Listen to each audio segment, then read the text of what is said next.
You guys, it's that time of the week again. DBA Draft League, week 4. Let's get into it. My voice sounds a bit weird. I'm still recovering from, this slight cold I have, but I need to pump out the content. You get me? So, like, a lot of people are waiting on me to make some videos. So yeah, we're gonna do it anyway. If I sound weird, can't really help it. I didn't want to record today. But either way, week 4 DBA. Like I said in the last Draft League video, this week's matchup was gonna be a bit annoying, but we got this in the bag. You get me? So yeah, we'll be going over that game and whatnot, and yeah, we'll see how my battler worked this week. But if you guys enjoy this draft league content, consider subscribing to the channel. We're on our way to 1,000 subscribers by the end of the year. But yeah, we're gonna get to that goal hopefully. But anyway, I was up against Metally Man today and or this week of DBA, and I'll tell you this: why his draft is annoying. Just look at his top 6 Pokemon, are at least like 3 to 5. Like those 3 in general are just very annoying Pokemon to deal with, and especially Chi-Yu as well. Like Chi-Yu, if you look at my team here and you look at like Chi-Yu answers, I don't really have the most reliable answers to Chi-Yu. I won't lie. Like I could go Spadef Clefable, but like Specs Chi-Yu would still just dumpster truck every single one of my Pokemon. So it was a very hard thing to figure out what am I going to use as a Chi-Yu answer, because Moltres has a very high special defense stat of 125, a lot higher than Clefable's. But at the same time, why am I going to bring Moltres in a game where Chansey is there, Tapu Fini is there, Megalophony to a certain extent? Like, Moltres' matchup still wasn't too good in my opinion. And like if I cut out a little bit, it's just because like I need to breathe. But like it's very hard. But yeah, just like it's very hard to breathe through my nose right now. It was very hard for me to think of some cheeky answers. But looking at my team again, I bundled Dragonite. These guys are my basic win cons in this draft, and I'm just like, yeah, Iron Bundle should always come. And like Freeze Dry versus Finny, it generally just does a lot of damage. It's also 1 point faster than Megalophony, and it's also faster than Chi-Yu if it's not Choice Scarf. And I was just like, cool, we need to think of an Iron Bundle set that isn't necessarily specs, because as much as I like Great Tusk, I'm just like spinning against his team like there's a ghost time. It's gonna be pretty hard for me to maybe be hard for my battler to maintain removal options. So I was just like, cool, I'm gonna go Boots Iron Bundle. In my head I was just like, yeah, I can't go specs, I can't go any other set, I'm gonna go Boots. So I don't really care about hazards and that, because like Chansey easily gets on rocks, like it always just does on like bundle. So it's good if I have Boots to alleviate that issue. Same thing with Dragonite. Dragonite will always be Boots. There's never really a game unless I believe that Bandit Dragonite actually does something, but Boots DD is always like the number 1 set to go. And yeah, it was a very hard time thinking about certain sets. But yeah, let's look at the team real quick and I'll show you what I managed to come up with against Metally Man's draft. So as I said, I bundled Dragonite. There's not been the game where I haven't brought these two. Like, it's very simple to bring these guys.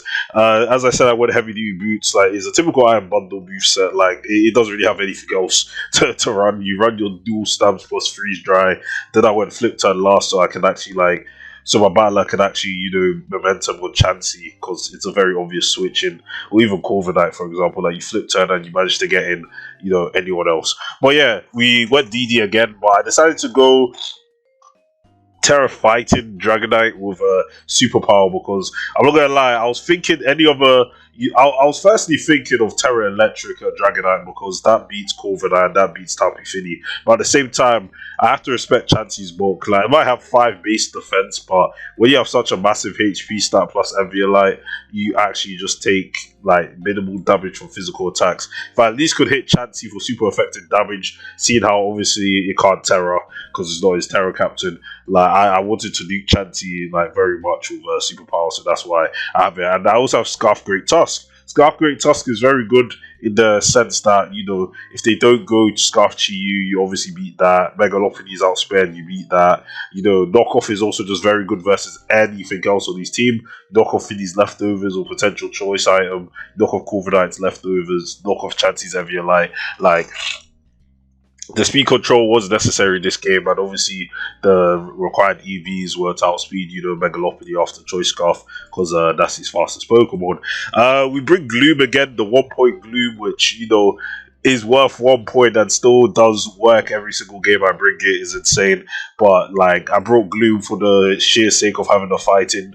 Resist Megalopody is very hard to handle for my team. Even though I do have Clef as well, but this is Spadef Clef, which was meant for Chi-Yu. It is a decent like stopgap to Chi-Yu. Like on the 1v1 scenario, you take a hit and then you just like T-wave the Chi-Yu. If it's like sub Chi-Yu, which no one ever runs in the first place, then fair enough, I lose. But like, choice Chi, just T-wave down the 1v1. And then my last one, I couldn't really bring anything else. Like Quagsire gets nuked, Mega Aggron gets nuked, and Bastiodon still has no niche to be brought. So it has to be Kadabra, which I bring next. And Kadabra is EV to outspeed Chi-Yu, and in the case where Chi-Yu's about to like I don't know, like in a scenario where Chi-Yu's actually like pretty dangerous, you live a hit, you knock off the choice item, like whether it's Scarf or not, and then I guess you can't really revenge kill Chi-Yu. It was more of a Megalopody answer as well, because you protect or fake out the U-turn maybe into their Chansey, and then obviously counter just kills Chansey like regardless. So yeah, it was a tech like that. So yeah, that is the team I decided to bring for week 4. I did. It was a very hard thing to think about. I do think the Tera Fighting Dragonite was a pretty good call from me, and yeah, we'll be getting into the replay now. Alright guys, so we're back, and this is their team. Is this what I expected for them to bring? Obviously I expected the Chi-Yu Megalopody. Basically, he's entire defensive core plus Chi-Yu and Megalopody. But like his last one could have been like Sandaconda. But to be fair, with an Iron Bundle on my side of the field, there's no reason to really bring Sandaconda. Neither like Sceptile either, because Dragonite kind of handles that like efficiently. Gloom also does the same. And Sceptile is his Terra Captain, but if you Terra Sceptile, you can't Terra Chi-Yu. So like it's just things like that. And yeah, we'll see how my battle battles this game. It does look annoying. Even I wouldn't really want to play this game. It's just long, but you see how it goes. So yeah, let's see how they play this game. So they led off ROTOM, and my battle led off with Clefable. I don't think that's the worst lead you could have asked for. Like you can at least like maybe get rocks up or whatever. But they decided to trick the choice scarf, which was pretty obvious. But you don't really want anything else to take that choice scarf, and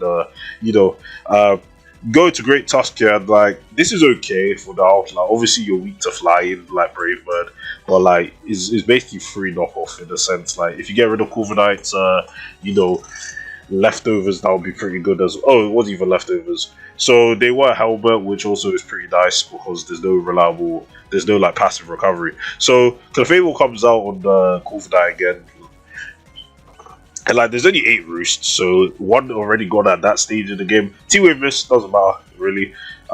Miss again, it doesn't matter. I'm also Magic Guard, so that toxic miss doesn't matter either. So just a lot of status being thrown around here. And Gloom comes out here, and I'm just like, what does Gloom do to Chansey? They do swap out to their Corviknight, and Sludge Bomb does come out and obviously does no damage. But they U-turn here, and I'm they obviously go back into Chansey, and Sleep Powder does come out. Obviously Chansey has natural kill, so it's like not the biggest thing. They do swap out into Finny here, and I'm pretty sure they can just DD and start attacking. So T-Punch does 51 to Tapu Fini, which is actually decent damage. Moonblast did 31, which is actually kind of insane. But they got to Gloom because you don't want your Dragonite dying that early. Gloom can obviously handle Tapu Fini, but getting this thing chipped is pretty good in their favor. They sub, which is kind of weird seeing how Sludge Bomb just breaks anyway. But they Moonblast again. They could be just sub CM. That's also a possibility. But they continue Moonblasting the Gloom, just slowly chipping this thing down. And obviously, Sludge Bomb brings the sub because it's super effective. They do go around to Corviknight. At this point, I might have just like strep sapped, which they did, which is a pretty good play. Probably the right choice to do because keeping Gloom healthy. Like they can't really break Gloom too well, to be fair. Like it just sleeps something and then you just play around with it. I don't know why they clicked Sleep Powder again. Maybe they thought Chansey would wake up, but you can pretty much just continue doing this like forever at this point. The new Seismic Toss does a good chunk, and Chansey's asleep again. So like I think they're trying to account for like any double. It doesn't really matter at this point. Dragonite is back in. They do swap out to Corv here, and you know, they T-punched the core switching, which is nice that, you know, they got paralyzed too. I don't know how much that really matters in the long run. Yeah, I mean that kind of matters. But they got into Rotom, and you know, my Dragonite Booster is walled by Rotom, which is kind of sad. But what can you do? You know, like I kind of needed E-Speed for, you know, a potential Scarf Chi-Yu and whatnot. So they got out to Chi-Yu here, and Moonblast does come out, and you know, Flamethrower manages to kill Clef. I don't think they were expecting that, but you know, there's no Chi-Yu switches. That's the whole point. There's no switches. So Clef is gone, and I don't know. I probably would have soft boiled instead of attacking there, because like there's no way Rotom stays in. There was no point of being blasted. They've already oh wait, to be fair, you got tricked to Choice Scarf, so then yeah, I can kind of understand their play there, I suppose, because now Chi-Yu's kind of chipped down. But you know, they think about the Chansey, and they Tera Fighting here superpower, which does 88% to Chansey. I don't think Chansey was expecting that. They do Toxic, and having Chansey at 12% is actually pretty good for them, as they do go out to Rotom. E-Speed's immune. Yeah, our Dragonite is just won by Rotom, but it's a non-issue, to be fair, because we have Gloom, which obviously resists anything that Rotom wants to go for. They could have definitely just gone Chi-Yu there, the opponent, for sure, and I would have had like no response to that, but they decided to go Corviknight for some reason. They do get paralyzed again, which, you know, can't really blame them on that, but, you know, Iron Bundle, you know, Hydro Pump does 21, obviously Freeze Dry is just going to kill this, and they have to sack their Chansey here, which doesn't even do 12, which just shows how bulky Chansey is. But Protect doesn't save you, because like you can keep momentum with Flip Turn, and Chansey's dead. So that actually just frees up Iron Bundle a lot, and they go out to the Scarf Great Tusk, which you know, they don't fear at all. You know, that does their damage, and they go to Corviknight because they know that, you know, Great Tusk beats them. CC does 39, which I'm very shocked about. And I think they anticipate Rotom coming in, which was actually a pretty good play, because Iron Bundle can just, you know, flip turn on that. I suppose you didn't want to risk Hydro missing at that point in the game. But going down to Great Tusk, they're playing around it quite well. Like, I probably would have gone for Hydro Pump there and like risk missing, but obviously they're either going to try and, you know, Volt Switch or Discharge or do something, you know, because like maybe they think Rotom actually lives a Hydro Pump. It could have definitely lived, and you know, your Iron Bundle would be dead. So yeah, pretty good play that there, you know, pivoted around with Flip Turn, went into the Electric Immunity, and you know, Knockoff is looking kind of free right now, so definitely what I'll be clicking right now. But they do click the Knockoff. Does 15, you know, does 14, we low rolled there, which is unfortunate, but what can you do? So they go out to Iron Bundle again on the Roost, and the Corviknight only has 5 Roosts remaining. And Hydro Pump missed, that kind of sucks. But they do Roost there, which actually works out for us, because Hydro Pump's 2 killed, and Paralysis again. So we'll get a bit of luck here, my battlers get a bit of luck, but, you know, that's just the game we play. And they do click Ice Beam there to guarantee some damage, and, you know, they have to sack Tapu Fini here. So Tapu Fini's down, Chansey's down, it's all just going according to, you know, the calculations. Obviously, our bundle's faster than Megalophony, and they go out to Gloom, which obviously, you know, takes Megalophony's attacks quite well. 23 is not even a, you know, 5-hit KO, is not even a 4-hit KO. So yeah, that's pretty solid. So Corviknight comes out, and like, I don't know, I probably would have doubled there because they don't really stay in there. I guess you could argue return. They could just click return and try and chip Gloom down, but, you know, it's not necessarily a bad play. Ice Beam does that much. They continue roosting, and obviously Corv has pressure, so you don't want to be clicking the Hydro Pump when you're at 3 out of 8. But, you know, they have 2 roosts left. You start CCing, does a decent chunk of damage. And they get fully powered again, which actually is unfortunate, but they go out to Rotom here, and like the doubling's crazy. I can't lie, the double is crazy. Hydro Pump kills Rotom, which is actually pretty good. They're in such a good position, because like you just keep flip turning around. You go out to Gloom. I feel like the opponent should be playing with Chi-Yu a lot more offensively because of specs as well. So they keep going Skarmory, and I'm just like, why aren't you going Chi-Yu? Like, I'm not trying to say my battler should lose, but I'm just noticing the plays from, you know, the opponent. I'm just like, you could easily just play around with Chi-Yu, and only 1 roost remaining on the Corviknight, and eventually you're just going to beat that down. And Megalophony comes out on the Super Power. Now, I don't know if they you know, fourth T-Punch was coming out, and obviously they could tank that, but, you know, stab superpower against Megalophony, yeah, that was just the hit to kill. So, yeah, Dragonite's not really needed anymore this game, and I guess you kind of do need to sack something, so you can go for the E-Speed there, you know, it does good damage to Chiyu, and this one you can just go Kadabra, because it's faster. I mean, you also could have done Bundle as well, but I suppose they don't know if, you know, that Chiyu scarfed or not. I'm assuming it was, because it killed Clef from, you know, that range, but Chiyu's ability might just, you know, make it kill Clef from there. And yeah, they knock off the, you know, Corv, and you can just go Bundle here, doesn't really matter. They do Iron Head, does a decent chunk of damage, and, you know, Corv only has one roost left. So the U-turn into, you know, Chiyu, but I'm assuming it's just specs. They do Terra Water though, and yeah, it was specs. So they go out to Kadabra to obviously, you know, tank the hit, and I mean, Kadabra, like, Dark Pulse probably could have come out, but at the same time, Kadabra just wasn't dying to anything there, so that was obviously the play to make.